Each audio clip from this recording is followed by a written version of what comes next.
Alright guys, welcome back to Doug Mono's take 2, because we just took a photo of me doing all of this. So we're back out here on the farm. Mate's been kind enough to have us out here, and we've set up a bit of a range. We're going to do a little time trial just for a bit of fun. I'll put in some video here of me driving down the range so you can see what we're shooting at, but we've basically got some targets at 25 meters, 50 meters, 100, 200, 250 and 300.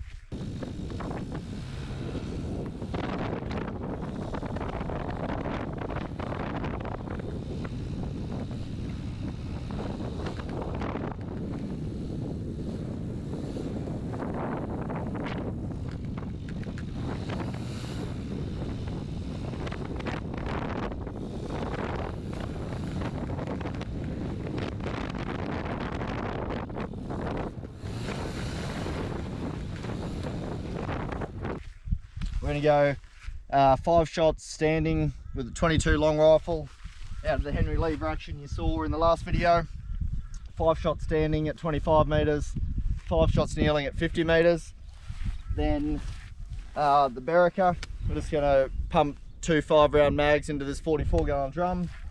Then hop over here to this Savage, which I'll probably be trading in very soon. 22 Magnum. It's a cool idea. There's yeah, I appreciate them bringing it to the Australian market. It's a blowback lever release. Yeah, really cool idea, but I'm just having a lot of trouble with it, and yeah, probably going to trade it in for something a little bit more reliable, but we'll see how it runs today. So 10 rounds through that. Got 2 targets at 100 meters. Going to do 5 rounds in each target. Then to a gun that I wanted to give a bit more attention to because they're a great Aussie company. Warwick Firearms WFA1, straight pull, spring assisted close, 223, can get them in 300 blackout as well. Got lightweight version out now, if you're in the market for that sort of thing. Great gun. I'm going to do 2 10-round mags at a 200 meter target, about a 6-inch gong. And yeah, I'm going to lie down, really see if I can get some accuracy out of it and show what it's capable of, because I don't think I did that last week, and it is a great gun, and I'm not an expert marksman, but I want to at least try and show, you know, a little bit of what it's capable of. I only got a 4-power optic on there, so yeah, and I'm no expert, so keep that in mind. We're just having a bit of fun today. So that one, then from there to the Browning Marrel, straight pull, 308. So I'm going to put 9-round mag and then single load 1 round at a 250 meter target, another 6-inch gong. And then from there to the Ticker T3, lovely gun that I just haven't really got comfortable behind yet, but we'll shoot our old friend from last week, the gas bottle, at 300 meters. I'll do a 4-round mag and then single load 1 round. We've got, I think, a total of 65 rounds. The challenge my mate and I were doing is we'll time it, 5-second penalty for every missed shot. So let's see how we go. And yeah, let's start now. All right, let's see how we go.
I love that gun.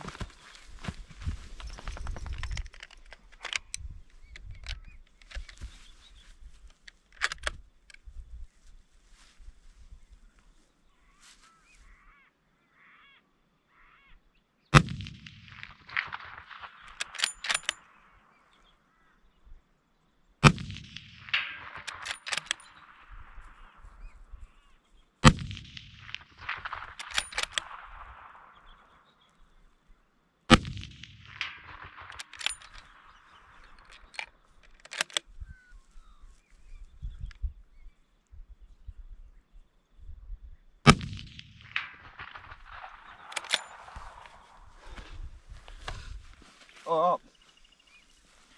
Forgot my ears on that whole thing, so I can't really hear myself now. All went alright. If you enjoyed the video, give it a thumbs up. Let's have a quick rundown. Everyone knows by now what a Henry lever action looks like. Great guns, reliable, they're cool, they're fun, great first gun. And yeah, pretty accurate. I actually love the iron sights on these things. The Berica, pretty much every time I use this, something falls apart on it, but it's 10 times better than every other Turkish shotgun I've ever had.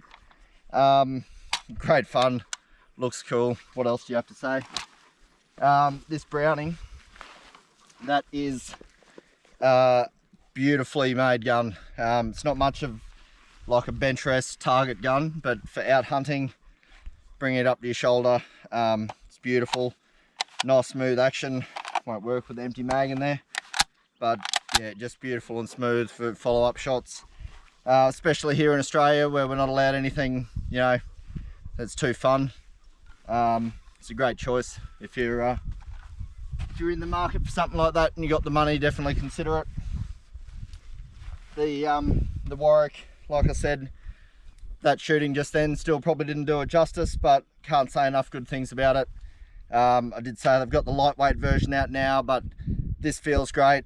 And for, you know, shooting roos, small game, even like pigs and stuff, out to about 100 meters, really can't beat it. And Aussie made, yeah, definitely get around them if you can. The tickers are, you know, they're just beautiful. Everyone knows the tickers are beautiful. This is like brand new gun, bolts like butter. I haven't really got comfortable behind it yet, but it is, yeah, just a beautiful gun. Most tickers are. Pretty much everyone I've ever had in my hands has just been great. So yeah, looking forward to spending some more time behind that one. And this thing, we have had our fun, but I think our time's up.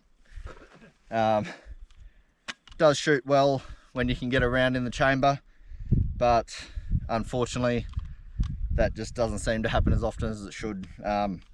Just jams and stuff. A lot of it could be to do with the chassis that I've put on it, but you know, to be fair, but there's some new offerings, and I don't want to rubbish them, you know, by name for bringing this out, but hopefully they make some improvements on it. And it is a lot more price point than what I'm looking at getting next. So to be fair, they are a pretty cool gun, and yeah, they're worth a look. I'd probably just leave it in the stock chassis though, because to be honest, it did work a lot better in that configuration. But anyway, yeah, like I said, I'll edit in some footage of us driving down the range so you can see what we're actually shooting at then. And if you like the video, give it a thumbs up, and hopefully we'll see you soon. Till next time, stay safe. Cheers, guys.